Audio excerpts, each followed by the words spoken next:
हसनत अब्दुल्ला ने लेटेस्ट बयान दिया और ये सेवन सिस्टर्स को भारत से अलग करने का जो सपना है, ये पहला आदमी नहीं है जो देख रहा है। हसनत अब्दुल्ला ये कहता है कि मैं ये वादा करता हूं, मैं ये वचन लेता हूं, मैं कसम खाता हूं कि सेवन सिस्टर्स को भारत से अलग कर देंगे हम लोग।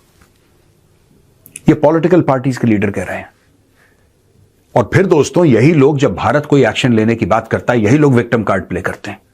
यही लोग विक्टिम कार्ड प्ले करते हैं कि भारत हमें बुली कर रहा है और भारत ऐसा कर रहा है, इतना बड़ा नेबर है, इसमें कोई नेबरली प्यार नहीं है। और ये सब कब कहा गया है? जब भारत विजय दिवस मना रहा है। 1971 में इंडियन आर्म्ड फोर्सेस ने एक मुल्क बनाया 13 दिन के अंदर। ये एक रिकॉर्ड है, दुनिया में कभी ऐसा नहीं हुआ कि 13 दिन के अंदर एक मॉडर्न नेशन स्टेट बन गया हो। ईस्ट पाकिस्तान को बांग्लादेश हमने बनाया। आज की तारीख में हमने बांग्लादेश बनाया और वहीं के नागरिक, वहीं के लोग भारत को कह रहे हैं कि भारत के टुकड़े कर देंगे। Talk about lack of gratitude. ये जो पॉलिटिकल रेटोरिक भारत के खिलाफ है दोस्तों, इतना ज्यादा हो गया है कि भारत ने फैसला किया है कि आज 2 बजे के बाद, दोपहर के जो 2 बजे चले गए हैं, उसके बाद वीजा सेंटर भारत बंद कर देगा। कब खुलेगा ये देखा जाएगा।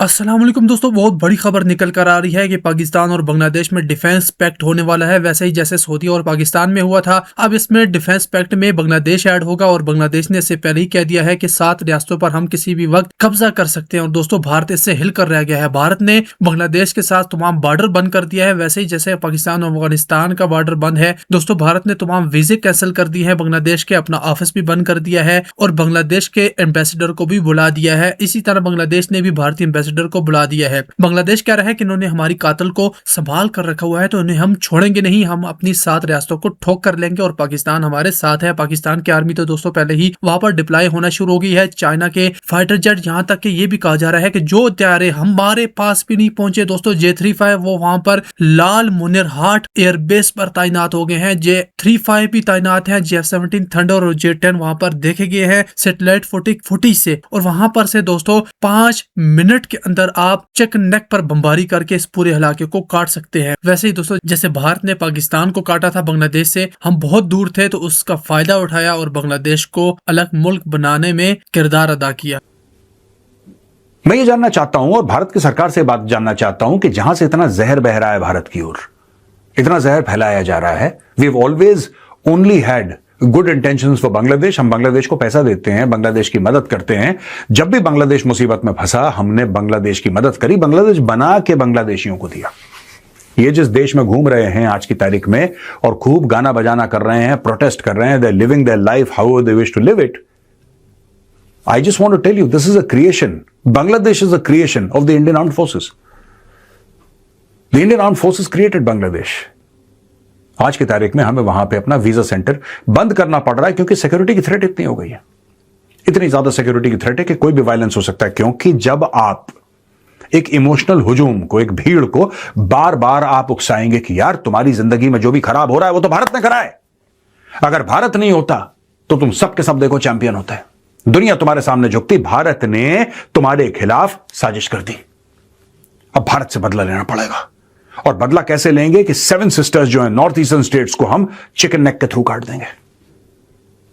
और ये कई सारे बांग्लादेश के ऑफिसर्स, मिलिट्री ऑफिसर्स, रिटायर्ड, ये सब रेटरिक ये बार बार बोल रहे हैं। अब दोस्तों, यहां पे भारत में क्या हुआ है कि जो प्रधानमंत्री मोदी ने जो ट्वीट करा था विजय दिवस के लिए, उसमें बांग्लादेश का नाम नहीं लिखा। और बांग्लादेश का नाम नहीं लिखा, he has not mentioned Bangladesh, he has just wished the armed forces कि भाई आज के दिन आपने बहुत बड़ी विक्ट्री हासिल करी। मुझे लगता है कि बांग्लादेश और भारत अलग हो रहे हैं और आप जब दोनों कारण समझ लेंगे, आपको क्लियर हो जाएगा कि जियोपॉलिटिकली ये गेम क्या चल रहा है। सबसे पहली बात, जाहिर सी बात है कि जमाते इस्लामी चाहे भारत में हो, चाहे बांग्लादेश में हो, चाहे वो पाकिस्तान में हो, नजरिया जमाते इस्लामी का एक है, you can not trust the जमाते इस्लामी। जमाते इस्लामी वही है जो आजकल ये र्यूमर फैला रही है कि वहां पे जो इंटेलेक्चुअल्स को मारा था, बांग्लादेश में 1971 में जो मारा था लोगों को, इंटेलेक्चुअल्स को मारा था, इसको मारा था, उसको मारा था, आपको पता है किसकी साजिश थी? वो भारत की साजिश थी। भारत ने हमारे लोगों को मरवा दिया। ये सारी चीजें फैला रहे। अच्छा, जो जाहिल हैं उनको तो आप टिकटॉक पे जो दिखा दो, इंस्टाग्राम की रील पे जो दिखा दो, वो सच मान लेते हैं। तो ये सब काम भारत के खिलाफ किया जा रहा है। और जैसा मैंने बोला कि मोदी जी ने जो विश करा, मोदी जी ने बांग्लादेश का नाम नहीं लिया। मैं आपको जो जियोपॉलिटिकल कारण बता रहा हूं ना दोस्तों, नंबर 1, फरवरी में इलेक्शन है। सबसे बड़ी बात, फरवरी में इलेक्शन है और किसी तरीके से मरता क्या ना करता मोहम्मद यूनुस यह चाहता है अलोंग विद जमात इस्लामी कि इनका राज आगे बढ़ता रहे, चलता रहे। तो इतना कलेश करो, इतना खून खराबा करो। अभी देखना आप, जनवरी में वायलेंस बढ़ेगा, ये करेंगे, ये अभी होने वाला। और मैं आज की तारीख में, मैं दिसंबर जनवरी में आप देखना पॉलिटिकल वायलेंस किस तरीके से बांग्लादेश में बिल्कुल टॉप पे चला जाता है। ये अचानक होगा, ये धीरे धीरे सुलगेगा नहीं, ये धीरे धीरे ऐसे जैसे कि मोमबत्ती जलती वैसे नहीं होगा, अचानक जैसे पेट्रोल पे आग लगती है वैसे होगा बांग्लादेश में, और होने वाला है।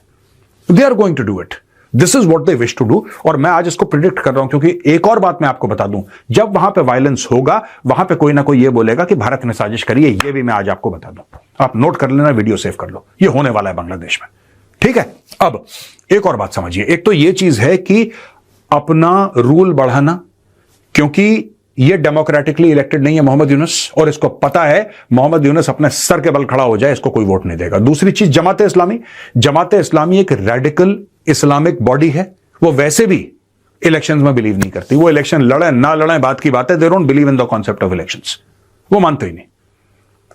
अब ये दोनों पार्टीज मिल गई। सबसे बड़ा सपोर्टर कौन है? सबसे बड़ा सपोर्टर मोहम्मद यूनुस का अगर बांग्लादेश में कोई है, वो स्टूडेंट्स को तो पता लग गया ना कि ये बहरूपिया था, ये आदमी, ये फ्रॉड था। सबसे बड़ा सपोर्टर जमात इस्लामी दोस्तों वही। अब मुझे यह समझ में नहीं आता कि बांग्लादेशियों की इतनी शॉर्ट टर्म मेमोरी क्यों है। भाई जो 1971 में पैदा हुआ था वो तो अभी 54 साल का होगा, 55 साल का होगा। मुझे एक बात यह समझ में नहीं आती, इनकी इतने शॉर्ट टर्म मेमोरी। कौन था जो पाकिस्तानी फोर्सेस के साथ मिला? कौन था जिसने मुक्ति वाहिनी के साथ धोखा दिया? कौन था जिसने पाकिस्तानी आर्मी को यह बोला कि उस घर में वो प्रोफेसर रहता है और वो आजादी की बात करता है, उसको मारो? कौन था? वो जमात इस्लामी था। This is documented history. Jamaat Islami ने 1971 में भी वहां के जो लोग थे उनके साथ धोखाधड़ी करी, because they were always part of Pakistan. Make sure that they have their own people in the armed forces, in the bureaucracy। कोई जज बना हुआ है, कोई कुछ बना हुआ है, कोई पुलिस में है, कोई फौज में है, कोई कहीं पे है। एक पूरा बांग्लादेश का पावर स्ट्रक्चर है, हर जगह जमात इस्लामी के लोग बैठे हैं। इस तरीके से जमात इस्लामी कंट्रोल करता है। एक गरीब बच्चा, कोई गरीब बच्चा बहुत टैलेंटेड, हाँ ये आगे निकलेगा फंड, ये जमात इस्लामी काम करता है बांग्लादेश के अंदर दोस्तों। पर इसलिए नहीं कि उस बच्चे की जिंदगी बन जाए, उसलिए कि कल वो जब बच्चा पावर स्ट्रक्चर के अंदर घुसे तो ये इसको मैनिपुलेट कर सके।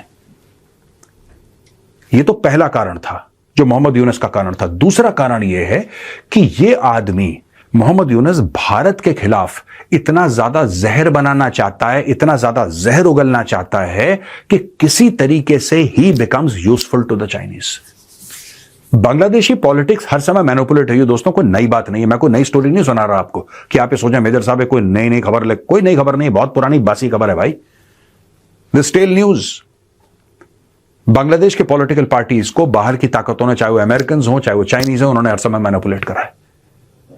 मोहम्मद यूनुस जब कुर्सी पर विराजमान हुआ तो जो बाइडेन का उसको आशीर्वाद था, फिर जो बाइडेन निकल लिया। कमला हैरिस चुनाव हार गई। जब वो चुनाव हार गई कमला हैरिस, तो आए डोनाल्ड ट्रंप। डोनाल्ड ट्रंप ने बोला भाई तू कौन? ये हम कई बार डिस्कस कर चुके हैं, आपको याद होगा, कई बार मैं बता चुका हूं आपको। जब डोनाल्ड ट्रंप ने बोला तू कौन, डोनाल्ड ट्रंप ने पैसा देना बंद कर दिया। डोनाल्ड ट्रंप ने इसको प्रोटेक्शन देना बंद कर दिया। डोनाल्ड ट्रंप ने पूरी दुनिया को पैसा देना बंद, उसने यूक्रेन को पैसा देना बंद कर दिया यार। वो बांग्लादेश कौन सी खेत की मूली है, उन्होंने मारो कोने में लगाओ। ये बाप ढूंढ रहे हैं बांग्लादेश की सरकार जो है, मोहम्मद यूनुस, ये बाप ढूंढ रहे हैं। इन्होंने ऐसा सोचा था एक जमाने में कि ट्रंप आएगा तो ट्रंप को एक पापा पापा बोल के, अब्बू अपना बना के ये काम चला लेंगे। ट्रंप माना नहीं, ये शी जिनपिंग को बाप बनाना चाहते हैं। अब शी जिनपिंग इनको क्यों अपना बेटा बनाए? शी जिनपिंग इनको क्यों पाले? इनकी अंडरस्टैंडिंग है बांग्लादेशियों की, एक स्ट्रेटेजिक अंडरस्टैंडिंग ये है, जो मैं सारे बांग्लादेशियों की बात नहीं कर रहा, जो पावर स्ट्रक्चर में बैठे हैं उनकी अंडरस्टैंडिंग है कि भाई ऐसा है, देखो साफ सीधी बात है, चाइना तुम्हें तब फंड करेगा, चाइना तुम्हें तब फंड करेगा जब तुम चाइना के लिए कुछ काम कर पाओगे। और चाइना को आखिर तुमसे काम चाहिए क्या? चाइना हर चीज बनाता है, चाइना के पास अरबों दर अरबों डॉलर हैं, सेकंड लार्जेस्ट इकोनॉमी है, वर्ल्ड की लार्जेस्ट नेवी है। चाइना को बिलांद भर बांग्लादेश से क्या जरूरत पड़ सकती है? ऐसा क्या कर सकता है बांग्लादेश जो चाइना को रियल थ्रेट देता है एशिया में? जो देश चाइना से पहले लड़ चुका हो, जो देश चाइना के बराबर खड़े होने की कोशिश कर रहा है और चाइना को वापस धक्का दे रहा है, ये लोग सिंपल सी बात बोलेंगे, सर ऐसा है। आज की तारीख में Pakistan to the west of India हो गया, इधर Bangladesh to the east of India. ये लोग ये चाहते हैं, मोहम्मद यूनस से चाहता है कि बांग्लादेश को एक दूसरा पाकिस्तान बना दे। इसीलिए लोग ये कह रहे हैं, इसी लोग, आप ये देखिए ना जो स्टेटमेंट्स आ रहे हैं, क्या स्टेटमेंट आ रहे हैं कि हम अलग कर देंगे, हम अलग कर देंगे सेवन सिस्टर्स को। वही पाकिस्तानी ये बोलते हैं हम सर क्रीक को अलग कर देंगे, हम कश्मीर को अलग कर देंगे। Rhetoric is exactly the same. वो रेटोरिक पाकिस्तान से निकले, ढाका से निकले, बस इलाके अलग है। रेटोरिक की एक आप लाइन देखिए, सिमिलर है, if not the same it is similar. हम ये इलाका अलग कर देंगे, वो कहता है कश्मीर, ये कहता है हम पूरा का पूरा नॉर्थ ईस्ट सेवन सिस्टर्स अलग कर देंगे। ठीक है, पहली सिमिलैरिटी। दूसरी सिमिलैरिटी, पाकिस्तान जितने भी भारत के अंदर जिन्होंने भी जुर्म करा है, टेररिज्म करा है, जितने भी भाग पाए हैं, उनको पाकिस्तान के अंदर पनाह है। आप दाऊद इब्राहिम का नाम ले लो और कितने लोगों का नाम ले लो, ठीक है, चाहे लश्कर का जैश का, जो भी हाफिज सईद वगैरह वगैरह, सबको वहां पे पनाह है। ये लोग खुल के बोल रहे हैं, खुल के Bangladeshi political leaders, student leaders ये बोल रहे हैं कि जो भी भारत के अंदर जो भी कुछ उल्टा सीधा करता है, हम उसको बांग्लादेश के अंदर